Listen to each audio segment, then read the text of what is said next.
वक्रतुंड महाकाय सूर्यकोटि समप्रभ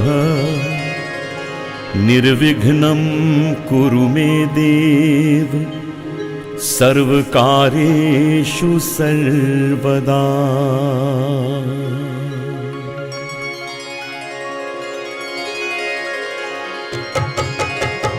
वक्रतुंड महाकाय सूर्यकोटि समप्रभ पूजितम् नारदादिमुनिवृन्द सेवितम् नमः नमः श्रीमहागणपते नमः। इडवुं बलवुं बुद्धियुं सिद्धियुं कोटि समप्रभ निर्विघ्नं कुरु मे देव सर्वकार्येषु सर्वदा। आरणनाय ब्रह्मात्मकं कारुण्यमोदकाञ्चनसन्निभं लम्बोदरं विशालाक्षं वन्देऽहं गणनायकम्। ഏറ്റവും പ്രിയപ്പെട്ട സ്വയംസേവക സഹോദരന്മാരെ, നമസ്കാരം. നമ്മുടെ കേരളം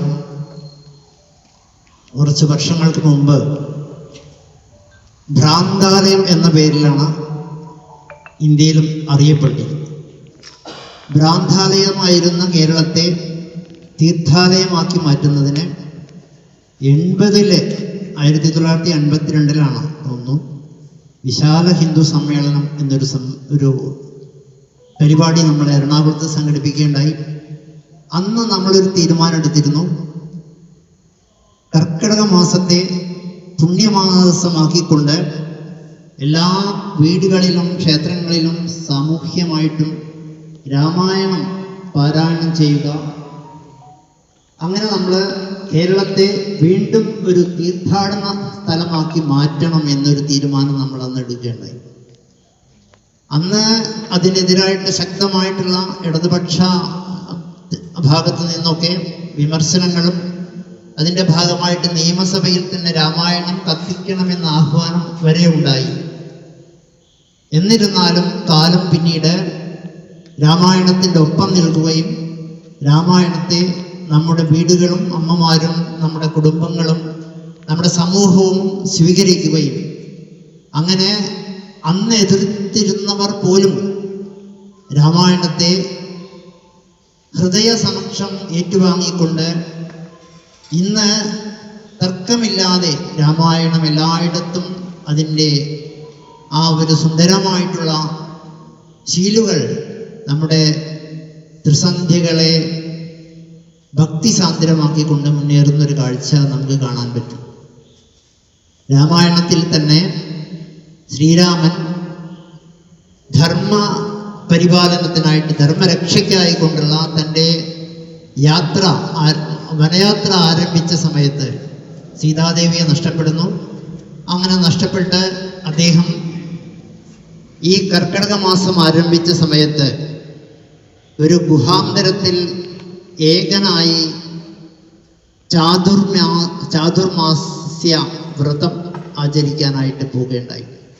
ആ ചാതുർമാസ്യ വ്രതത്തിന് ശേഷം പുറത്തു വന്നതിന് ശേഷമാണ് ശ്രീലങ്കയിലേക്കുള്ള യാത്രയും അതിനുശേഷമുള്ള യുദ്ധരംഗങ്ങളുമൊക്കെ നമ്മൾ കാണുന്നത് എന്ന് രാമായണം നമ്മളെ പഠിപ്പിക്കുന്നു. ഇപ്പൊ സുന്ദരകാണ്ഡത്തിലൂടെ നമ്മൾ പോയിക്കൊണ്ടിരിക്കുകയാണ്. അപ്പോൾ നമുക്ക് ഒരു കാര്യം ഉറപ്പാണ്, ഈ നാട്ടിലെ ധർമ്മരക്ഷ ഉറപ്പാക്കാൻ ധർമ്മപരിപാലനത്തിനായിക്കൊണ്ട് നമ്മളും ചില സാധനകൾ നമ്മൾ അനുഷ്ഠിക്കേണ്ടതുണ്ട്. ആ രാമായണത്തിൽ പറയുന്നത് പോലെ ശ്രീ ഹനുമാൻ എപ്രകാരമാണോ ആ സാധനാ പർവ്വത്തെ ഏറ്റെടുത്തുകൊണ്ട് മുന്നിൽ നിന്നുകൊണ്ട് അതിൻ്റെ ഓരോ അംഗങ്ങളെയും കൃത്യമായി നിർവഹിച്ച് വിജയിപ്പിച്ച് ആ യുദ്ധത്തിന് വേണ്ട എല്ലാ സന്നാഹങ്ങളും ഒരുക്കിയത്. അതേ പ്രകാരത്തിൽ നമ്മളെ ആധുനിക ഭാരതത്തിൽ അല്ലെങ്കിൽ ആധുനിക കേരളത്തിലെ നമ്മൾ പുതിയൊരു ധർമ്മ രക്ഷായാത്ര തന്നെ സംഘടിപ്പിക്കാൻ പോവുകയാണ്. വരും നാളുകളിൽ അതിൻ്റെ ഒരു സന്ദേശം നമ്മുടെ എല്ലാം മുന്നിലൂടെ വരും. തീർച്ചയായിട്ടും അങ്ങനെയുള്ള നമ്മുടെ ആഘോഷങ്ങളെല്ലാം തന്നെ തീർച്ചയായിട്ടും വ്രതശുദ്ധിയിൽ അടിയുറച്ചതാണ് എന്നുള്ളതാണ്. ആ വ്രതശുദ്ധികളെയും നമ്മുടെ തപസ്സിനെയും ബലപ്പെടുത്തിക്കൊണ്ട് വേണം നമുക്ക് ധർമ്മ പാതയിലേക്ക് മുന്നേറാൻ. ആ ഒരു സന്ദേശം പുറത്തേക്ക് നൽകിക്കൊണ്ടാണ് ഗണേശോത്സവം നമ്മുടെ നാട്ടിൽ വരുന്നത്. സ്വാഭാവികമായിട്ടും രാമായണ പാരായണത്തിന് ശേഷം വരുന്ന ആദ്യത്തെ ഒരു പരിപാടി ഗണേശോത്സവമാണ് എന്ന് നമുക്ക് കാണാൻ പറ്റും. അപ്പൊ തീർച്ചയായിട്ടും അത് നടത്താൻ അത് രണ്ടിൻ്റെയും സ്വഭാവം വ്യത്യാസമുണ്ട്. അപ്പൊ രാമായണ മാസ ആചരണത്തിലൂടെ നമ്മൾ നേടിയെടുക്കുന്ന നമ്മുടെ മാനസികമായിട്ടുള്ള വിശുദ്ധിയും ആ തപസ്സിന്റെ ശക്തിയും നമ്മുടെ സമൂഹത്തിലെ ധർമ്മത്തിന്റെ പുനഃസ്ഥാപനത്തിനായിട്ട് ഇന്ന് നമ്മൾ കാണുന്ന ഉച്ചനീചത്വങ്ങളെ തുടച്ചു മാറ്റിക്കൊണ്ട് സമൂഹത്തിന് പുതിയൊരു സന്ദേശം നൽകുന്ന ഈ കേരളത്തെ ഇന്ന് കാണുന്ന എല്ലാ തരത്തിലുള്ള മാലിന്യങ്ങളിൽ നിന്നും അതിനെ നിർമ്മലമാക്കി വിശുദ്ധമാക്കി തീർക്കുക എന്നുള്ളതാണ് നമ്മുടെ എല്ലാം തന്നെ കർത്തവ്യം. ആ കർത്തവ്യം നിർവഹിക്കാനാകണമെങ്കിൽ നമ്മൾ ആദ്യം ശ്രീരാമ ഭക്തനായ ഹനുമാന്റെ വൈശിഷ്ട്യങ്ങളെ നമ്മൾ ഉൾക്കൊള്ളാനും അതിനനുസരിച്ച് മുന്നേറാനും നമ്മൾ പഠിക്കേണ്ടതുണ്ട്. അതിനുള്ള ഒരു പരിശീലനമാണ് രാമായണ മാസം. ആ മാസത്തിൽ നിന്ന് നമ്മൾ കരുത്താർജിച്ചുകൊണ്ട് പിന്നീട് വിനായക ചതുർത്ഥി എന്ന സാക്ഷാൽ പരമേശ്വരന്റെ തന്നെ മകന്റെ പിറന്നാൾ ആഘോഷത്തിൽ നമ്മൾ ഒരുങ്ങുകയാണ്. അവിടെ നമുക്ക് നമ്മുടെ ധർമ്മത്തിന്റെ ഏറ്റവും ഉയർന്ന ചില സങ്കല്പങ്ങളെ സമൂഹത്തിന് മുന്നിൽ അവതരിപ്പിക്കുകയാണ് വിനായക ചതുർത്ഥിയിലൂടെ. സാക്ഷാൽ വിനായകൻ നമ്മുടെ എല്ലാം ഉള്ളിലുള്ള ഒരു സങ്കല്പമാണ്. എവിടെയാണ് വിനായകൻ നമ്മുടെ അകത്തിരിക്കുന്നത് എന്ന് ചോദിച്ചാൽ അതൊരു ആധ്യാത്മിക പദ്ധതിയുടെ ഭാഗമായിട്ട് പറയുകയാണെങ്കിൽ നമ്മുടെ നട്ടെല്ലിൻ്റെ ഏറ്റവും താഴെ ഭാഗത്തുള്ള മൂലാധാരം എന്നറിയപ്പെടുന്ന ഇടത്താണ് വിനായക ശക്തി ഇരിക്കുന്നത്. ആ വിനായക ശക്തിയെ ഉണർത്തി ശിവനിലേക്ക് എത്തിക്കുകയാണ് ഈ ഒരു ആഘോഷത്തിൻ്റെ പ്രാധാന്യം എന്ന് പറയുന്നത്. അപ്പൊ നമ്മുടെ നട്ടെല്ലിൻ്റെ ഉള്ളിലൂടെയുള്ള സുഷുമ്ന നാഡിയിലൂടെ ഗണേശ ശക്തിയെ ഉയർത്തിക്കൊണ്ടുവന്ന് പരമേശ്വര ശക്തിയിലേക്ക് ശിവശക്തി സംഗമത്തിലേക്ക് എത്തിക്കുക എന്നുള്ള ഒരു ആധ്യാത്മിക തപസ്യയാണ് നമ്മൾ നിർവഹിക്കുന്നത്. അങ്ങനെ നമ്മൾ സ്വയം വിശുദ്ധരാവുകയും നമ്മുടെ സമൂഹത്തെ ആ രീതിയിൽ മുന്നേറാൻ പഠിപ്പിക്കുകയുമാണ് വിനായക ചതുർത്ഥിയിലൂടെ നമ്മൾ ചെയ്തു വരുന്നത്. അതൊരു പൂജാ സമ്പ്രദായമാണ്. പക്ഷേ ആ പൂജാ സമ്പ്രദായത്തിന് നമ്മുടെ നാട്ടിൽ പ്രചാരമുള്ളതിൽ നിന്ന് വ്യത്യാസമുണ്ട് എന്ന് നമുക്ക് കാണാൻ പറ്റും. കാരണം ഇവിടെ ഒരു വിഘ്നേശ്വരനെ നമ്മൾ തയ്യാറാക്കുന്നു. അത് മണ്ണുകൊണ്ടായിരിക്കാം, അല്ലെങ്കിൽ വളരെ എളുപ്പത്തിൽ കിട്ടാവുന്ന വസ്തുക്കൾ ഉപയോഗിച്ചുകൊണ്ട് നമ്മൾ തന്നെ ഉണ്ടാക്കുന്ന ഒരു ഗണപതിയെയാണ് നമ്മൾ ഇവിടെ പൂജിച്ച് ആരാധിച്ച് നമ്മൾ ഏതാനും ദിവസം നമ്മൾ എല്ലാ തരത്തിലുള്ള ഭവ്യതയോടെയും ഭക്തിയോടെയും നമ്മൾ ആരാധിക്കുന്നത്. പക്ഷെ നമുക്ക് അത് അറിയാം, അങ്ങനെ ആരാധിക്കപ്പെടുന്ന ആ ഗണപതി വിഗ്രഹത്തെ പിന്നീട് നമ്മൾ നിമജ്ജനം ചെയ്യുകയാണ് ചെയ്യുന്നത്. നിമജ്ജനം ചെയ്യുന്നതോടുകൂടി അത് ഇല്ലാതാകുന്നു. ആ ഗണപതി നമ്മുടെ മുന്നിൽ നിന്ന് ഇല്ലാതാകുന്നു. നമ്മുടെ ഉള്ളിൽ അത് ഉൾക്കൊള്ളുകയും ചെയ്യുന്നു. നമ്മൾ വിഗ്രഹത്തെ നമ്മുടെ മനസ്സിലേക്ക് ഉൾക്കൊണ്ടുകൊണ്ട് അതിനെ അതിനെ ഇല്ലാതാക്കുകയാണ് ചെയ്യുന്നത്. ഇത് തീർച്ചയായിട്ടും നമുക്ക് വ്യത്യസ്തമായിട്ടുള്ള നമ്മുടെ കേരളത്തിലെ പതിവുള്ള സമ്പ്രദായത്തിൽ നിന്ന് വ്യത്യസ്തമാണ്. അപ്പൊ അവിടെ നമ്മൾ തന്നെ ഉണ്ടാക്കുന്ന ഗണപതിയെ നമ്മൾ തന്നെ ജലത്തിൽ അടുത്തുള്ള ജലാശയത്തിൽ നമ്മൾ ഒഴുക്കി കളയുകയാണ് ചെയ്യുന്നത്. അപ്പൊ പൂജയിലൂടെ തന്നെ നമ്മുടെ ധാർമ്മിക പദ്ധതിയുടെ ഉയർന്ന ഉത്തുംഗമായിട്ടുള്ള ഈശ്വര ആരാധനയുടെ ഉയർന്ന ഒരു മൂല്യത്തെ പ്രകടിപ്പിക്കുന്ന ഒരു പൂജാ സമ്പ്രദായമാണ് വിനായക ചതുർത്ഥി എന്ന് പറയുന്ന ഗണേശോത്സവത്തിലൂടെ നമ്മൾ ചെയ്തു വരുന്നത്. അപ്പൊ നമ്മുടെ ഉള്ളിലേക്ക് ഈശ്വരനെ ആവാഹിച്ചെടുത്തുകൊണ്ട് നമ്മൾ സ്വയം ഈശ്വരൻ ആയി മാറുക, ഈശ്വരനിലേക്ക് ഉയരുക എന്നുള്ള മഹത്തായ ഒരു ആദർശത്തെ നമ്മുടെ മുന്നിൽ വെച്ചുകൊണ്ടാണ് ഈ വിനായക ചതുർത്ഥി ആഘോഷം പൂർവികന്മാർ എത്രയോ വർഷകാലങ്ങളായിട്ട് ഇത് നിർവഹിച്ചു വരുന്നത്. ഇത് നമ്മൾ പുരാണങ്ങൾ, നമ്മുടെ ഗ്രന്ഥങ്ങളെ വായിക്കുമ്പോൾ, ഇതിഹാസങ്ങൾ വായിക്കുമ്പോഴൊക്കെ അവിടെയൊക്കെ നമുക്കിത് കാണാൻ പറ്റും. ശ്രീരാമനും ലക്ഷ്മണനും ലങ്കയില് ആ ഒരു സേതു നിർമ്മിച്ച് ലങ്കയിലേക്ക് കടക്കുന്നതിന് മുമ്പ് രാമേശ്വരത്തെത്തി അവിടെ സ്വന്തമായിട്ട് അവിടെ കിട്ടിയിട്ടുള്ള മണ്ണെടുത്തുകൊണ്ട് അവിടെ ഒരു ശിവലിംഗത്തെ നിർമ്മിച്ച് അവിടെ പൂജ ചെയ്ത് ശക്തി സംഭരിച്ചതിന് ശേഷമാണ് ആ സേതുബന്ധനവും അതിനുശേഷമുള്ള ആ യാത്രയും ഒക്കെ മുന്നോട്ട് പോകുന്നത്. അപ്പൊ ഏതൊരു ഭവ്യമായിട്ടുള്ള കാര്യത്തിലേക്ക് നമ്മൾ പുറപ്പെടുമ്പോഴും ഇത്തരത്തിൽ നമ്മൾ ഒരു പൂജ നടത്തുന്നു. ആ പൂജയിലൂടെ നമ്മൾ സ്വയം ഈശ്വരത്വം സ്വീകരിക്കുകയും ആ ശക്തിയിൽ നിന്നുകൊണ്ട് മുന്നേറാനുള്ള ശക്തി നമ്മൾ സംഭരിക്കുകയും ചെയ്യുന്നു. അതൊരു സാധകന് മാത്രം ചെയ്യാൻ സാധിക്കുന്ന ഒരു പ്രത്യേക പൂജാ സമ്പ്രദായമാണ്. അപ്പൊ നമ്മളും ഈ വർഷം വിനായക ചതുർത്ഥി ആഘോഷിക്കുമ്പോൾ ഇന്ന് നമ്മൾ കാണുന്ന, നമ്മുടെ ചുറ്റുപാടും കാണുന്ന നമ്മുടെ ധർമ്മത്തിനെതിരായിട്ട്, നമ്മുടെ സങ്കല്പങ്ങൾക്കെതിരായിട്ട്, നമ്മുടെ ആരാധനാ പദ്ധതികൾക്കെതിരായിട്ട്, നമ്മുടെ എല്ലാ ധാർമ്മിക ചിന്തകൾക്കും തന്നെ എതിരായിട്ട് നടക്കുന്ന വലിയ ആക്രോശങ്ങൾ നടന്നുകൊണ്ടിരിക്കുകയാണ്. ഇപ്പൊ അടുത്ത ദിവസം തന്നെ നമ്മൾ ഗുരുപൂജ നടത്തുകയുണ്ടായി. ആ ഗുരുപൂജ സമയത്തും ആ നടത്തുന്ന സ്കൂളുകളുടെ മുന്നിൽ വന്ന്, ഗേറ്റിന്റെ മുന്നിൽ വന്ന് ഇവിടുത്തെ കുട്ടിപ്പട്ടാളങ്ങളെ കൊണ്ടുവന്ന് അവിടെ ആക്രോശം നടത്തുകയുണ്ടായി. അതിനെതിരായിട്ടുള്ളൊരു മുദ്രാവാക്യം വിളി നമ്മൾ ഇപ്രാവശ്യം ആദ്യമായിട്ട് കേൾക്കുകയുണ്ടായി. അപ്പോൾ നമ്മുടെ ഭാരതം മുന്നോട്ട് വെച്ച ആദർശങ്ങളെ പുച്ഛിച്ച് തള്ളിക്കൊണ്ട് അതിനെ നിഷ്കാസനം ചെയ്യുന്നതിനായിക്കൊണ്ട് കുറച്ചാളുകൾ വിചാരിച്ചാൽ നടക്കില്ല എന്നുള്ളത് നമ്മുടെ പാരമ്പര്യം നമ്മളെ പഠിപ്പിക്കുന്നതാണ്. മാതാ, പിതാ, ഗുരു, ദൈവം, ഇത് നമ്മുടെ പൂർവിക പദ്ധതിയിലുള്ളതാണ്. ദൈവത്തിന് പോലും നമ്മൾ 4ാമത്തെ സ്ഥാനം കൊടുത്തിട്ടുള്ളൂ. മാതാവ്, പിതാവ്, ഗുരുവിൻ്റെയും സ്ഥാനം കഴിഞ്ഞിട്ടാണ് ദൈവത്തിന് പോലും നമ്മുടെ മനസ്സിൽ സ്ഥാനം കൊടുത്തിട്ടുള്ളൂ.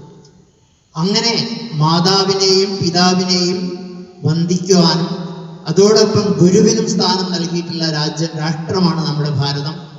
ആ ഗുരുവിനെ പൂജിക്കുക, ആ ഗുരുവിനെ ആദരിക്കുക എന്നുള്ളത് നമ്മുടെ ഒരു സമ്പ്രദായമാണ്. അത് എല്ലാ ഗ്രന്ഥങ്ങളും നമ്മളെ പഠിപ്പിക്കുന്നു, എല്ലാ പുരാണങ്ങളും അത് ഉദ്ഘോഷിക്കുന്നു. രാമന്റെ കഥ വായിച്ചു പോകുമ്പോഴൊക്കെയും ഇത് നമ്മൾക്ക് ഉറപ്പിക്കാൻ സാധിക്കും. കാരണം അച്ഛൻ്റെ ആഗ്രഹത്തിന് വേണ്ടി, അച്ഛൻ തന്ന വാക്കിനെ പാലിക്കാൻ വേണ്ടിയിട്ട് കൂടിയിട്ടാണ് ശ്രീരാമന്റെ 14 വർഷത്തെ യാത്ര എന്നത് നമ്മൾ മനസ്സിലാക്കണം. അപ്പോൾ ഒരു പിതാവിന്റെ വാക്കിന് അത്രയും ബലമുണ്ട്, അത്രയും സത്യമുണ്ട്. ആ സത്യത്തെ പാലിക്കുക എന്നുള്ളത് ഒരു ധർമ്മമാണ് എന്ന് നമ്മളെ പഠിപ്പിച്ചിട്ടുണ്ട്. അപ്പൊ ഇങ്ങനെ മാതാവും പിതാവും നമ്മളോട് പറഞ്ഞ വാക്യത്തെ സമർത്ഥമാക്കുക എന്നുള്ളതാണ് ഒരു പുത്രന്റെ കർത്തവ്യമെന്ന് നമ്മളെ ഇതിഹാസം പഠിപ്പിക്കുകയാണ്. അതേ കാര്യം തന്നെയാണ് ലക്ഷ്മണനും പൂർത്തീകരിച്ചത്. രാമായണത്തിലെ തന്നെ ഏറ്റവും വിശിഷ്ടമായിട്ടുള്ള വാക്യം എന്ന് പറയുന്നത്, രാമനെ നിന്റെ അച്ഛനായിട്ട് നീ കാണുക, സീതാമാതാവിനെ നിന്റെ അമ്മയായിട്ട് നീ കാണുക, അയോധ്യയെ വനമായിട്ട്, വനത്തെ അയോധ്യയായിട്ട് കാണാൻ പഠിക്കുക എന്നാണ് അതിലേറ്റവും വിശിഷ്ടമായിട്ടുള്ള ആ ഒരു മന്ത്രം. അതാണ് നമ്മുടെ ഭാരതം സ്വീകരിച്ചിട്ടുള്ള എക്കാലത്തെയും വലിയ മുദ്രാവാക്യം. അപ്പൊ അതിനെതിരായിട്ടാണ് ഇപ്പോഴത്തെ ഈ വിദ്യാഭ്യാസം ഇല്ലാത്ത കുറച്ച് ആളുകളുടെ പേക്കൂത്തെങ്കിൽ അതിനെ തക്കതായ മറുപടി കൊടുക്കാനുള്ള അവസരങ്ങളാണ് നമ്മുടെ മുമ്പിൽ ഇത്തരത്തിലുള്ള ആഘോഷങ്ങളിലൂടെ നമുക്ക് കൈവന്നിട്ടുള്ളത്. അത് അവിടെയൊക്കെ നമ്മളത് പറയാനും അത് പ്രവർത്തിച്ച് കാണിച്ചു കൊടുക്കാനും അവിടെയൊക്കെ ഗുരുപൂജ ചെയ്യാനും നമ്മുടെ ധാർമ്മികമായിട്ടുള്ള ആദർശങ്ങളെ ഉറക്കെ പറയാനും നമുക്ക് കിട്ടുന്ന അവസരങ്ങളാണ് ഇനി വരുന്ന ഈ വലിയ സാമാജിക ഉത്സവം എന്ന് പറയുന്നത്. തീർച്ചയായിട്ടും അതിന് വലിയ സ്വീകാര്യത കിട്ടിയിട്ടില്ല എന്നുള്ളത് തന്നെ നമുക്ക് ഒരു സമാധാനമുണ്ട്. അതിന് വലിയ സപ്പോർട്ടൊന്നും കിട്ടുകയുണ്ടായിട്ടില്ല. ആ ഒരു കാര്യത്തിന് നമ്മുടെ ഗുരു പദ്ധതി എന്ന് പറയുന്നത് അത്രമാത്രം ശക്തമായിട്ടുള്ള കാര്യമാണെന്ന് പിന്നീട് വന്നിട്ടുള്ള റിപ്പോർട്ടുകളിൽ നമുക്ക് മനസ്സിലാക്കാൻ പറ്റും. അപ്പൊ ഇവിടെ വിനായക ചതുർത്ഥി ആഘോഷം നമ്മുടെ സാമാജിക ഉത്സവമാണ്. നമ്മുടെ ദേശത്തിന്റെ ശക്തിക്ക് വേണ്ടിയിട്ട്, ദേശത്തിന്റെ ഉറപ്പിന് വേണ്ടിയിട്ട് നമ്മുടെ രാഷ്ട്രം തന്നെ ഇപ്പോൾ ഒരു ഭീഷണിയെ നേരിടുകയാണ്. നമ്മുടെ രാഷ്ട്രം തുടർച്ചയായി വൈദേശിക ഭീഷണികൾക്ക് മുന്നിലാണ് നമ്മളുടെ രാഷ്ട്രം മുന്നോട്ട് പോയിട്ടുള്ളത്. അത് ഇംഗ്ലീഷുകാരും മുഗളന്മാരും ഒക്കെ ഭരിച്ച് കുറേ വർഷങ്ങളോളം നമ്മൾ അടിമത്വം സ്വീകരിച്ചെങ്കിൽ ഇപ്പോൾ സ്വതന്ത്ര ഭാരതം അതിൻ്റെ വിജയക്കൊടി നാട്ടിക്കൊണ്ടുള്ള തീർത്ഥ യാത്ര മുന്നോട്ട് പോകുമ്പോഴും നമ്മുടെ ലോകത്തെ വലിയ രാഷ്ട്രങ്ങൾക്ക് ഇപ്പോൾ ഭാരതത്തിൻ്റെ മുന്നോട്ടുള്ള അതിൻ്റെ അശ്വരഥങ്ങളുടെ യാത്ര കണ്ടിട്ട് അവർ കണ്ണഞ്ചിക്കൊണ്ട് ഇപ്പോൾ ഇതാ അമേരിക്കൻ പ്രസിഡന്റ് നിരന്തരമായി ഭാരതത്തെ അതിൻ്റെ എല്ലാ മുന്നോട്ടുള്ള യാത്രയെയും തടസ്സപ്പെടുത്താൻ തന്നാലാവും വിധം വാക്കുകൊണ്ടെങ്കിലും പറയാൻ പറ്റുമോ എന്ന് പരീക്ഷിച്ചു കൊണ്ടിരിക്കുകയാണ്. തീർച്ചയായിട്ടും ഭാരതത്തിൻ്റെ മുന്നേറ്റം ആരംഭിച്ചു കഴിഞ്ഞു. അത് അരയും തലയും മുറുക്കി പ്രതിജ്ഞ ചെയ്ത ഒരു സംഘടനയുടെ 100ാം വർഷം ആചരിക്കുന്ന ഈ നാളില് അത് ഏത് അമേരിക്കക്കാരനെയും ഉറപ്പുവരുത്താൻ കഴിയുന്ന വലിയ സംഘടനാ വൈഭവത്തോടെ നമ്മൾ നമ്മുടെ രാഷ്ട്രത്തെ ഭരിക്കുന്ന പുതിയ ശില്പികളെ, ഈ രാഷ്ട്രത്തിന്റെ ശില്പികളെ അത് നടത്തിക്കൊണ്ടേ വരികയാണ്. തീർച്ചയായിട്ടും ഈ ഒരു ഗണേശോത്സവത്തിലൂടെ നമുക്ക് നമ്മുടെ നാടിൻ്റെ വൈഭവത്തെ, നമ്മുടെ നാടിൻ്റെ സംസ്കാരത്തെ, നമ്മുടെ ധർമ്മത്തെക്കുറിച്ച് അഭിമാനം കൊള്ളാനും അതിൽ ഉറച്ചു നിന്നുകൊണ്ട് നമ്മുടെ തെരുവീഥികളിൽ കൂടെ ആ ഗണേശ വിഗ്രഹം അതിനെ കൊണ്ടുപോകാനും നമ്മുടെ മഹത്തായ ആ ധാർമ്മിക പദ്ധതിയുടെ വെളിച്ചത്തെ നമ്മുടെ സമൂഹത്തിൻ്റെ ഉള്ളിൽ ഉറങ്ങിക്കിടക്കുന്ന തമസിനെ ആട്ടിക്കൊണ്ട് നമുക്ക് വെളിച്ചത്തെ നമ്മുടെ ഗ്രാമാന്തരങ്ങളിൽ ആ വെളിച്ചം, നമ്മുടെ ധർമ്മത്തിൻ്റെ വെളിച്ചത്തെ പകരാനും അങ്ങനെ കലിയുഗത്തിൽ നമ്മൾ കാണുന്ന പലതരത്തിലുള്ള അന്ധകാരത്തെ നീക്കാനും നമ്മൾക്ക് ഇത്തരത്തിലുള്ള ആഘോഷങ്ങളിലൂടെയും ഇത്തരത്തിലുള്ള വലിയ സാമാജിക ഉത്സവങ്ങളിലൂടെയുമാണ് സാധിക്കുക. അങ്ങനെ നമ്മുടെ സമൂഹത്തെ വലിയ തോതിൽ നമുക്ക് നമ്മുടെ കൂടെ നിർത്തിക്കൊണ്ട് ഈ സമൂഹത്തിലെ വലിയ പരിവർത്തനത്തെ ഉണ്ടാക്കാൻ നമുക്ക് സാധിക്കണം. അതിനുള്ള ഒരു അവസരമായിട്ട് നമ്മൾ ഇതിനെ എടുക്കണം. ഇപ്രാവശ്യത്തെ ഒരു വിനായക ചതുർത്ഥി ആഘോഷം നമ്മൾ മണ്ണാർക്കാട് സംഘടിപ്പിക്കുമ്പോൾ അത് തീർച്ചയായിട്ടും പോയ വർഷങ്ങളിലെ നമ്മുടെ അനുഭവങ്ങളിൽ നിന്നുള്ള കരുത്ത് നേടിയിട്ടാണ് നമ്മൾ മുന്നേറുന്നത്. നമ്മൾക്ക് കഴിഞ്ഞ വർഷങ്ങളിൽ നമുക്ക് സംഭവിച്ചിട്ടുള്ള പാകപ്പിഴകളിൽ നിന്നും പാഠം പഠിച്ചുകൊണ്ട് പുതിയ ഉണർവോട് കൂടിയിട്ട്, പുതിയ ശക്തിയോട് കൂടിയിട്ട് നമുക്ക് ആ ഉത്സവത്തെ ഭംഗിയായിട്ടും ഭക്തിപൂർവമായിട്ടും അതേസമയം അച്ചടക്കപൂർണമായിട്ടും നമുക്കത് നടത്താൻ സാധിക്കണം. അതാണ് നമ്മളുടെ ഇന്നത്തെ ഈ ഒരു യോഗത്തിൻ്റെ പ്രധാനപ്പെട്ട കർത്തവ്യം. അതിന് തീർച്ചയായിട്ടും അത് നടത്തുന്ന ആളുകൾക്ക് അതിൻ്റെ വേണ്ടത്ര ആദർശശുദ്ധിയുള്ളവരാകുക. ഇതൊരു ഭക്തിപൂർണമായിട്ട് നടത്തേണ്ട ഒരു കാര്യമാണ്. അതുകൊണ്ട് ആ രീതിയിൽ അത് നടത്താനുള്ള കാര്യപ്രാപ്തി നമ്മൾ നേടിക്കഴിഞ്ഞിട്ടുണ്ട്. എങ്കിൽ പോലും നമ്മുടെ ഗ്രാമങ്ങളിലെ കൂടുതൽ വീടുകളിലേക്ക് ഈ സന്ദേശം എത്തിച്ചുകൊണ്ട് ഇപ്രാവശ്യവും നമുക്കത് ഭംഗിയായിട്ട് നിർവഹിക്കണം. എല്ലാ വിഘ്നങ്ങളും നമ്മുടെ മനസ്സിൽ നിന്ന് അകലണം, നമ്മുടെ സമൂഹത്തിൽ നിന്ന് മാറണം. നമ്മുടെ കുടുംബങ്ങൾ വിഘ്നങ്ങളകന്ന് വിനായകന്റെ എല്ലാ തരത്തിലുള്ള അനുഗ്രഹങ്ങളും നേടിക്കൊണ്ട് നമുക്ക് മുന്നേറാൻ സാധിക്കണം. തീർച്ചയായിട്ടും അത് സാധ്യമാണ്. അത് നമുക്ക് മാത്രമേ അത് സാധിക്കുകയുള്ളൂ. അതുകൊണ്ട് നമ്മൾ അത് ഏറ്റെടുക്കുക, അത് ഭംഗിയായിട്ട് നിർവഹിക്കുക. അങ്ങനെ ഈ വർഷവും നമുക്ക് ഭംഗിയായിട്ട് അത് മണ്ണാർക്കാടിൻ്റെ തെരുവീഥികളിലൂടെ കൊണ്ടുപോകാനും അരകുറിശി കാവിനടുത്തുള്ള ആറാട്ടുകടവിൽ നമുക്കത് നിമജ്ജനം ചെയ്യുമ്പോൾ എല്ലാ മനസ്സുകളിൽ നിന്നും എല്ലാ കണ്ഠങ്ങളിൽ നിന്നും ആ വിഘ്നേശ്വരൻ്റെ മന്ത്രത്തെ നമുക്ക് ഉച്ചൈസ്തരം വിളിക്കുവാനും അങ്ങനെ നമ്മുടെ ഗ്രാമങ്ങൾക്ക് ഒരു പരിവർത്തനത്തിൻ്റെ ശംഖനാദം മുഴക്കാനും നമുക്ക് ഈ ഉത്സവത്തിലൂടെ സാധിക്കട്ടെ. വരും ദിവസങ്ങളിൽ വരുന്ന വലിയ ആഘോഷങ്ങൾക്ക് ഇതൊരു തുടക്കമാകട്ടെ എന്ന് മാത്രം പ്രാർത്ഥിച്ചുകൊണ്ടും എല്ലാവരും ഈ വർഷത്തെ ഉത്സവം സ്വന്തം സംഘടനാപരമായിട്ടുള്ള ഒരു ദൗത്യമായി ഏറ്റെടുത്തുകൊണ്ട് ഈ ഒരു ആഘോഷത്തെ വിജയിപ്പിക്കണമെന്ന് അഭ്യർത്ഥിച്ചുകൊണ്ടും ഞാൻ വാക്കുകൾ നിർത്തുന്നു. നമസ്തേ.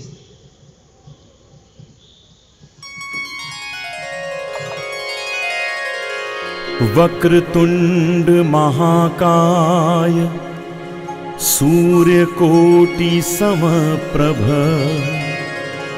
निर्विघ्नं कुरु मे देव सर्वकार्येषु सर्वदा.